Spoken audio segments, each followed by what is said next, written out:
Hello, ഇന്നാണെന്നുണ്ടെങ്കിൽ നമ്മൾ തൃശ്ശൂർ സൂര്യ സിൽക്സിലേക്കാണ് കേട്ടോ പോകുന്നത്. വേറെ ഒന്നുമല്ല, റാൻഡമായിട്ട് ഒരു 2 കോട്ടൻ്റെ മെറ്റീരിയൽ മേടിക്കാൻ വേണ്ടിയിട്ടാണ് ഈ ഓട്ടോയും വിളിച്ച് നമ്മൾ സൂര്യ സിൽക്സ് വരെ പോകുന്നത് കേട്ടോ. അപ്പോൾ കുറച്ച് നാളായിട്ട് ഞാൻ വിചാരിക്കണതാണ് കുറച്ച് മെറ്റീരിയൽസ് എടുക്കണം എന്നുള്ളത്.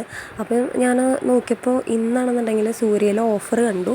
39 റുപ്പീസ് തൊട്ട് റണ്ണിങ് മെറ്റീരിയൽസ് അവൈലബിൾ ആണെന്ന് പറഞ്ഞു. അപ്പോൾ ഞാൻ ഓർത്ത് അന്ന് എന്തായാലും പോയി നോക്കാം.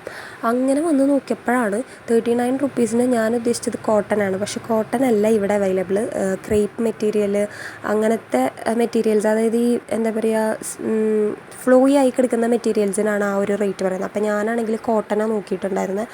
അപ്പോൾ പിന്നെ ഞാൻ എന്തായാലും വേണ്ടാന്ന് വെച്ചു. അങ്ങനെ കോട്ടൺ മെറ്റീരിയൽസ് നോക്കിയപ്പോൾ 65 റുപ്പീസ് തൊട്ടേ സ്റ്റാർട്ടിംഗ് ഉണ്ട്. അപ്പോൾ ഞാൻ 2 മെറ്റീരിയലാണ് എടുത്തിട്ടുണ്ടായിരുന്നത്.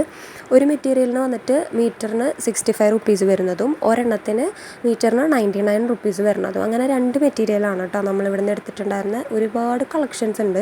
അജ്രക് പ്രിൻറ്റും അതുപോലെ കലംകാരി, പിന്നെ അതങ്ങനെ കോട്ടണിൽ തന്നെ എന്താ പറയുക, ഒരുപാട് പ്രിൻ്റ് വരുന്ന കുറേ ഭംഗിയുള്ള ഒരുപാട് മെറ്റീരിയൽസ് ഉണ്ട്. പക്ഷേ നമ്മളുടെ എന്താ പറയുക, നമ്മൾ വിചാരിക്കാതെ ഓടിപ്പടഞ്ഞ് വന്നതാണല്ലോ.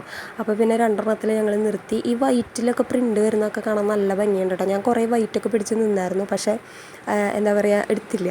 അങ്ങനെയൊക്കെയാണ് ഉണ്ടായത്. അതിനുശേഷം പിന്നെ താഴെ ലൈനിങ് എടുക്കാൻ വേണ്ടി വന്നപ്പോഴാണ് ഇവിടെ ചുരിദാർ മെറ്റീരിയൽസ് കണ്ടത്. നല്ല അടിപൊളി മെറ്റീരിയൽസ് ഉണ്ട്. 1000 ബിലോ വരുന്നതും 1000 എബവ് വരുന്നതും അങ്ങനെ ഡിഫറെൻറ്റ് റേഞ്ചിൽ നല്ല അടിപൊളി മെറ്റീരിയൽസും കാര്യങ്ങളും വരുന്നുണ്ട് കേട്ടോ. അതിനുശേഷം ഞങ്ങളൊരു ചുരിദാറിന് ലൈനിങ്ങും കൂടി എടുത്തതിന് ശേഷം പിന്നെ ബില്ലിങ്ങൊക്കെ ചെയ്ത് അവിടെ നിന്ന് പിന്നെ ഇറങ്ങാനുണ്ടായത്. അപ്പോൾ നമ്മൾ രാവിലെ വന്നപ്പോൾ ഓട്ടോയിലാണ് വന്നിട്ടുണ്ടായിരുന്നത്. തിരിച്ചു പോകുമ്പോൾ നമ്മൾ ബസ്സിലാണ് കേട്ടോ പോകുന്നത്. അപ്പം ചെറിയൊരു എന്താ പറയുക, ഷോപ്പിംഗ്, അങ്ങനെ അത്രേ ഉള്ളൂ. അപ്പോൾ ഞാൻ ഓർത്തു എന്തായാലും വീഡിയോ ആയിട്ട് ഇരുന്നോട്ടെ, പിന്നെ എപ്പോഴെങ്കിലും എനിക്ക് കാണാമല്ലോ. അങ്ങനെ എന്താ പറയുക, എടുത്തു വെച്ചൊരു വീഡിയോ ആണിത്. ഇപ്പോൾ നിങ്ങൾക്ക് എന്തായാലും വീഡിയോ ഇഷ്ടമായിട്ടുണ്ടാവുമെന്ന് വിചാരിക്കണം. നമ്മുടെ വീഡിയോ ഇഷ്ടപ്പെടാമെന്നുണ്ടെങ്കിൽ ചാനലിൽ സബ്സ്ക്രൈബ് ചെയ്യുക. അതുപോലെ ഇനി ഇടുന്ന വീഡിയോസൊക്കെ സപ്പോർട്ട് ചെയ്ത് എന്താ പറയുക, വാച്ച് ചെയ്ത് സപ്പോർട്ട് ചെയ്യുക.